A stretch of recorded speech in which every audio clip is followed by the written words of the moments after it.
जीवन का जल। सामरिया से गुजरते वक्त यीशु आराम करने के लिए कुएं के पास बैठ गया। उसके चेले शहर चले गए।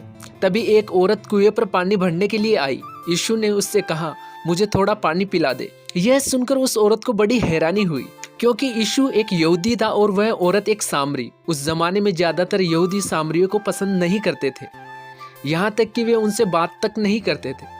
लेकिन यीशु हर तरह के लोगों से प्यार करता था, इसलिए उसने उस औरत से कहा, अगर तुम्हें मालूम होता कि कौन तुमसे पानी मांग रहा है तो तुम उससे मांगती और वह तुम्हें जीवन का जल दे देता। औरत ने कहा, हे प्रभु, कुआं तो इतना गहरा है और आपके पास बाल्टी भी नहीं है, फिर आप कैसे ये जीवन देने वाला पानी देंगे।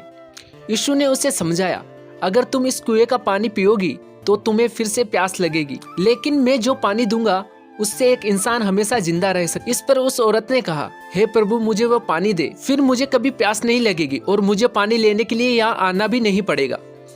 वह औरत सोच रही थी कि यीशु असली पानी की बात कर रहा है, लेकिन यीशु परमेश्वर और उसके राज्य की सच्चाई के बारे में बता रहा था। यह सच्चाई जीवन देने वाले पानी की तरह है, यह एक इंसान को हमेशा जिंदगी दे सकती है। तब यीशु ने उस औरत से कहा, जाओ और अपने पति को बुलाकर लाओ।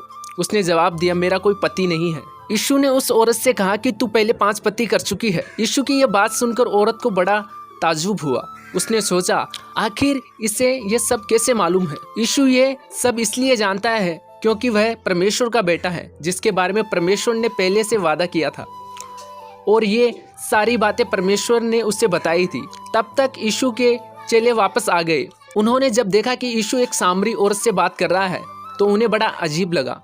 इस कहानी से हमें क्या सीख मिलती है?